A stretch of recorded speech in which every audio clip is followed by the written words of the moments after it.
Hello and good evening everyone, welcome to this platform JRF vibes.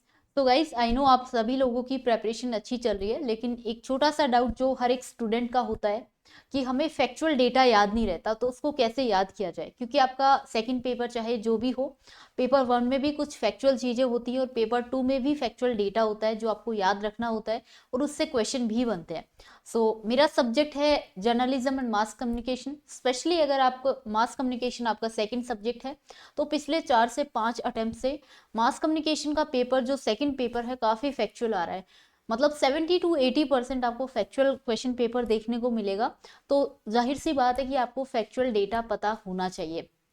कुछ tricks and tips मैं आपको बता सकती हूँ कि कैसे आप याद कर सकते हो। क्योंकि पेपर फर्स्ट में भी कुछ चीज़ें आती है, पेपर टू में भी आती हैं, तो बहुत सारा डेटा हो जाता है और याद नहीं रहता है। यूजुअली हम जब रीडिंग करते हैं तो हमें लगता है कि याद हो गया, लेकिन क्वेश्चन जब अटेम्प्ट करते हैं तो हमें कन्फ्यूजन होता है या फिर हमें ठीक तरीके से याद नहीं रहता है। तो देखिए, सबसे पहला काम तो आप लोग जहाँ से भी पढ़ रहे हैं, आप लोग नोट्स जरूर बनाते होंगे। डिटेल नोट्स की मैं बात कर रही हूँ।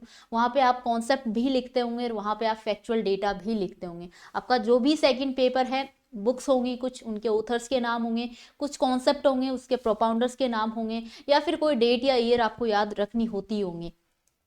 तो आपको सबसे पहला काम क्या करना है, मेकिंग सेपरेट नोट्स। आपको सेपरेट नोट्स बनाने हैं फैक्चुअल डेटा के। आई नो आपने डिटेल नोट्स में बनाए हैं, लेकिन स्टिल आपको जो सेपरेट नोट्स बनाने, इससे क्या होगा, सबसे पहली बात तो जब आप नोट्स बनाएंगे तो उनको एक ऐसे अरेंज्ड वे में बनाना कि एक टाइप की चीज़ें आप एक ही पेज में लिख पाओ, एक टॉपिक से रिलेटेड सारी चीज़ें आप एक ही पेज पे लिख पाओ। ऐसा नहीं कि एक टॉपिक से रिलेटेड कुछ यहाँ पे लिख लिया, कुछ नेक्स्ट पेज में लिख लिया, कुछ यहाँ पे लिख लिया। आपको सब कुछ असेंबल करके एक ही जगह पे लिखना है। और शॉर्ट नोट्स बनाने हैं जितना हो सके, या तो वन लाइनर नोट्स बनाइए आप, या फिर वन वर्ड्स में आपके नोट्स होने चाहिए, सो दैट आप उनको रिवाइज कर पाओ।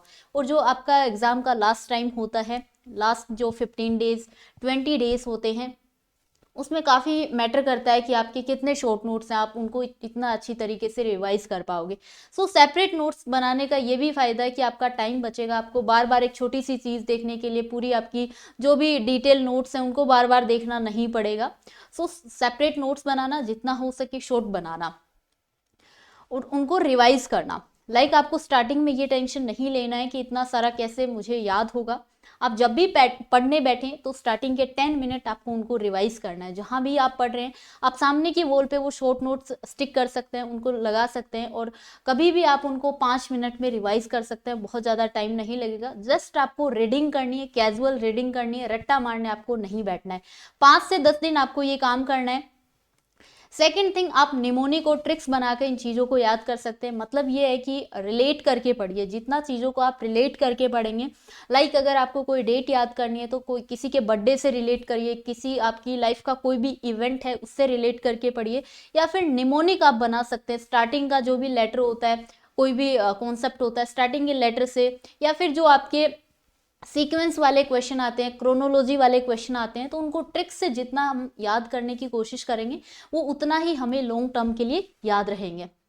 जैसे कि फर्स्ट पेपर में एसडीजी गोल, एमडीजी गोल हमें सीक्वेंस में याद करने होते हैं, 17 एंड 8। तो एसडीजी गोल के रिगार्डिंग मैंने एक वीडियो भी बनाया था, जिसमें मैंने एक ट्रिक शेयर की थी आप लोगों के साथ। जिसने वो वीडियो नहीं देखा है, आप लोग उसको देखना। वो ट्रिक अगर आपको याद रहेगी तो आपको ऑटोमेटिकली सारे एसडीजी गोल 17 बिल्कुल सीक्वेंस में याद हो जाएंगे। ठीक है, तो इस तरीके से ट्रिक और निमोनिक बनाकर अगर आप याद करने की कोशिश करेंगे तो आपको बहुत ईजी तरीके से याद होंगे। कभी भी रटने की कोशिश मत करना। मैं ये कहना चाहती हूँ कि रटोगे तो आपको बिल्कुल याद नहीं होगा। नेक्स्ट थिंग, प्रैक्टिस करना। क्वेश्चन की जितना हो पाए आपको क्या करनी है, प्रैक्टिस करनी है। क्योंकि हम जब पढ़ते हैं तो हमें ऐसा लगता है कि हमें सब कुछ याद है, लेकिन क्वेश्चन अटेम्प्ट करने बैठते हैं तो वो क्वेश्चन हमसे नहीं हो पाता है। और जब भी आप कोई भी क्वेश्चन करते हैं, उसमें कोई भी आपसे फैक्ट पूछा गया है, उस टाइम अगर आपको नहीं आता है, जब वो आप वो क्वेश्चन अटेम्प्ट करते हैं, उसके बाद आप आंसर रीचेक करते हैं, तो वो क्वेश्चन आप जिंदगी में कभी नहीं भूलेंगे। क्योंकि आपको पता है कि ये क्वेश्चन आप कर रहे थे और तब आपको डाउट था इसमें, अगेन आपने रीचेक किया, तो आपको वहां से मेमोराइज हो जाएगा।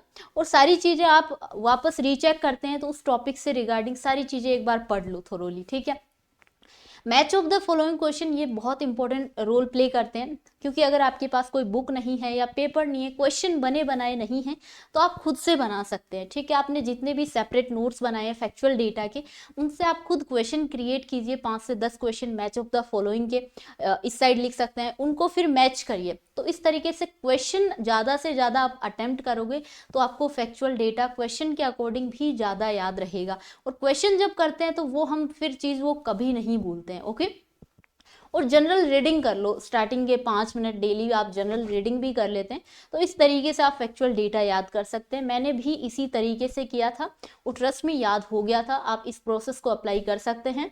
बाकी अगर आपको कोई भी दिक्कत हो, कोई भी क्वेश्चन हो आपका, तो आप पूछ सकते हैं। Thank you so much guys, मिलते हैं नेक्स्ट सेशन में। That's all for today.